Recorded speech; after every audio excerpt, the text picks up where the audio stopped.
Since the guitar I'm working on, this rebuild is sort of vaguely Rush themed, even though Alex never would have played anything remotely like this bizarre piece of wood, I thought maybe I should go to a source for some inspiration. Look familiar?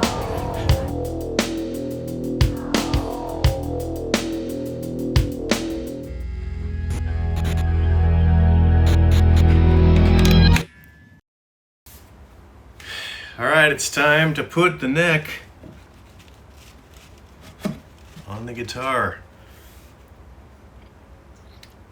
I've done everything that I can ahead of time. I always try to get as much done on both before I join them, but there gets to be a certain point where I'm going to be redoing things just to clear glue, glue squeeze out away or whatever. So might as well just go for it and be done with it. Well, be done with this part.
All right, the neck's been glued up for 24 hours now. I always feel weird about the single clamp kind of thing, but there's really no other way to get more clamps in there. So I'm hoping it's more than sufficient. In past guitars, it's been just fine.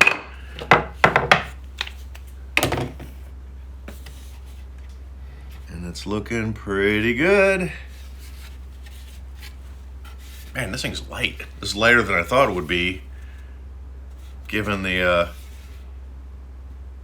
black walnut and the, same thing I made the M5 out of. But like I said, way back when, this thing's kind of tiny in a weird way. It's but man, it feels really good. So I've got a little thing right there I gotta fix. Well, I don't know if you can see it, but there's a little gap that somehow happened in the binding. Really not sure how that happened. Well, because I screwed up clearly. But besides that, I'm really digging this. Let's keep going.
It is December 29th.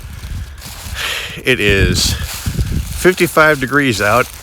It is 11 in the morning. A week ago, 1 week ago, maybe a week and a day, it might have been on Thursday, it's Friday now, it was -6 with a 30 below wind chill here, as with much of the Midwest.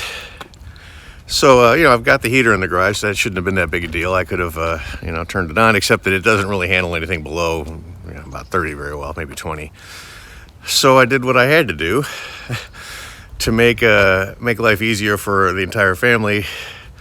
I moved everything in the garage shop into a thing that would let cars be in it, the cars into it, man. Only problem with that is I had to push everything to the side to fit the cars in. So I'm gonna have to recalibrate and get stuff out so I can do my staining. Although I might be able to do the first part inside, but most of it's supposed to be out here, which is kind of I did all this crazy garage rehashing. All right, so color. Let's make something pretty.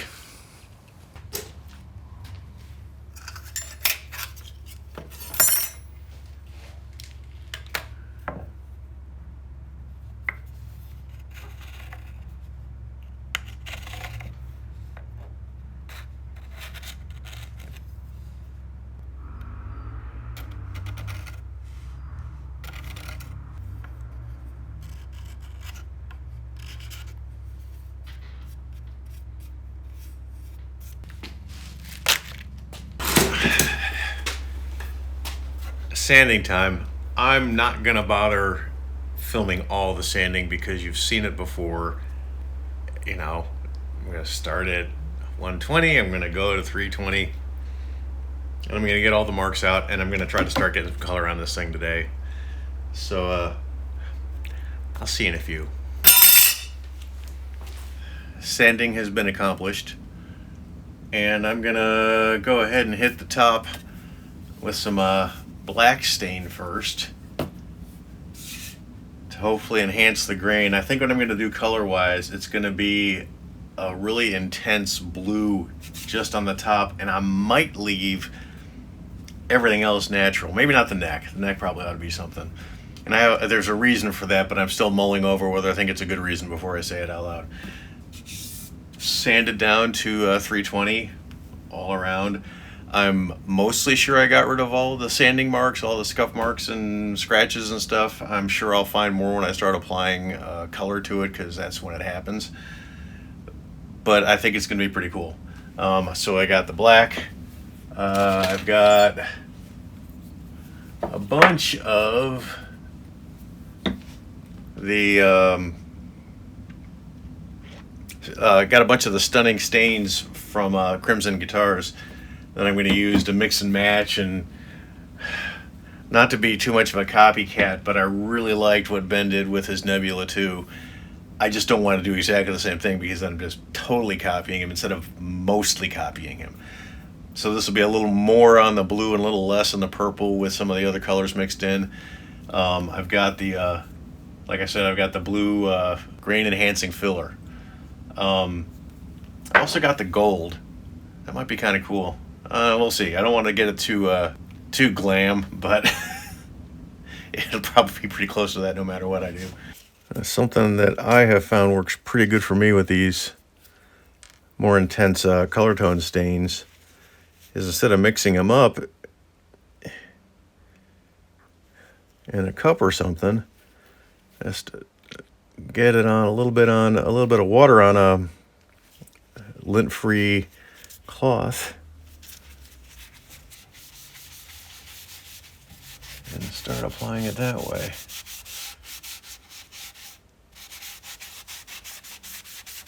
This is so terrifying. It's like totally covering up this amazing grain, and I know it's going to be good and lovely and wondrous when it's all said and done.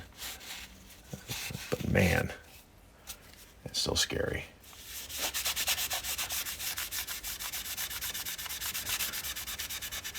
And I got to be careful, because I want to hold on to this and keep it from moving more than I probably should. Well, I mean, no, I should keep it from moving, but it means I want to grab it, and I'm afraid I will get stuff on areas I don't want it. Sure, I can always sand it back, but wouldn't it be nice to not have to? What's really funny is at the moment I'm turning it into the original guitar, which was quite black. Not a very good black. Not a very good finish. Pretty much lousy finish. I think I pretty much just spray painted it. I don't think I need to be perfect with this since I'm going to sand it all off anyway, but I should get close, right?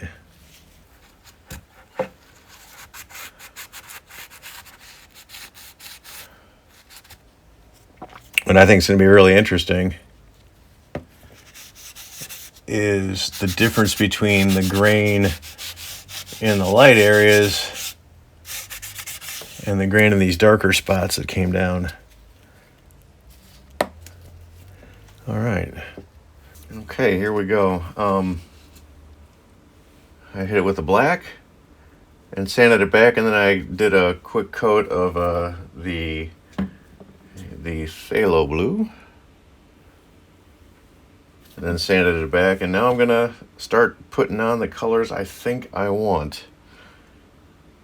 And the plan is to use some cherry red, just a touch of it, right like through here, and maybe a little bit of there. I don't know, I might just do it down here. And then a deeper blue and a lighter blue in the center. I might do something with the green. I think it's gonna look cool. It might look weird, but that's what sandpaper's for, right? I can always sand it back if it doesn't work. The tricky part's going to be making sure I don't go too crazy with the red down here and then blending it in after I get the blue on. And not overlapping the blue into anything. So I'm shaking all these up really nice. Cherry red first.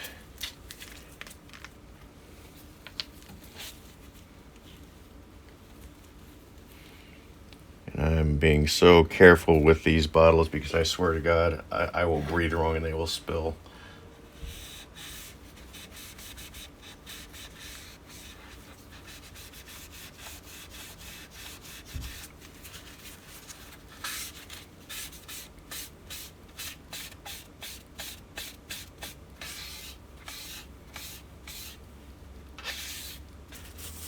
This is the first time I've attempted anything quite like this, so this is going to be a grand experiment.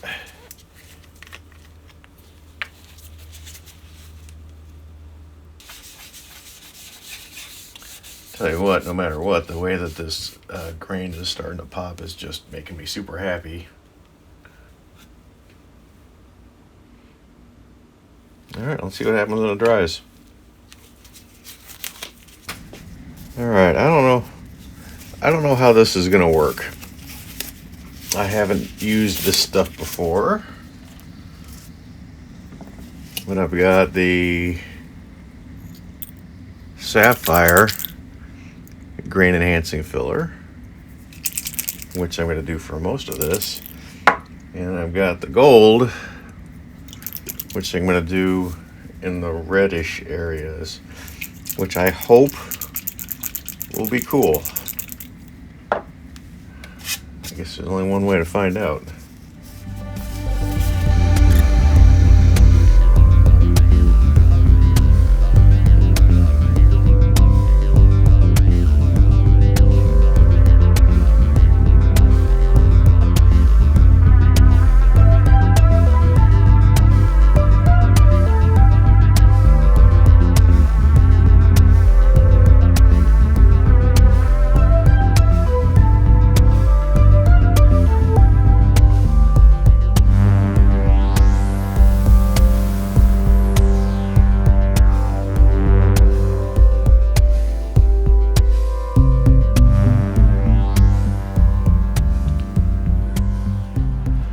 I don't know if the camera will do this justice in this light, but I've been struggling quite a bit with what color to do the back. You know, trying to be trying to honor the original design by using a maple neck is cool, but the maple and the walnut and the cherry all take stain differently. And although I haven't shown it, I don't think, I did the whole thing in the same blue I did the top, and it looked god awful. So a deep gunmetal. I mean, it's a really, really, really deep gray blue that looks pretty damn cool to my eye. And then I'm gonna do the wings, as it were, are going to be the phthalo blue with a little denim from crimson mixed in, which looked cool on the walnut, but it didn't look so great in the middle. So hopefully this will all look really, really nice when it's dry. But yeah, that's gonna be nice, I think.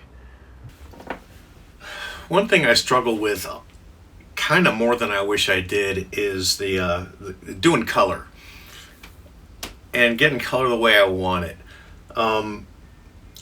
And what I kind of mean by that isn't so much the precise color, though sometimes that's the case, more it's the treatment of it.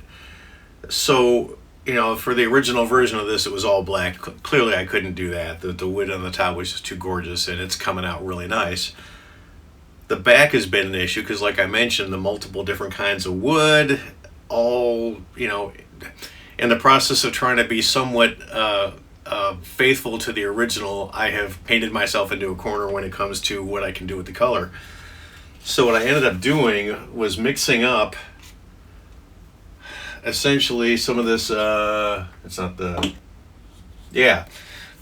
the denim blue and some black into a little squeezy bottle to get this sort of gunmetal denim washed look. And I'm trying to sort of emulate, the stonewashed denim look, for lack of a better term, of the 80s, because this original was from the 80s.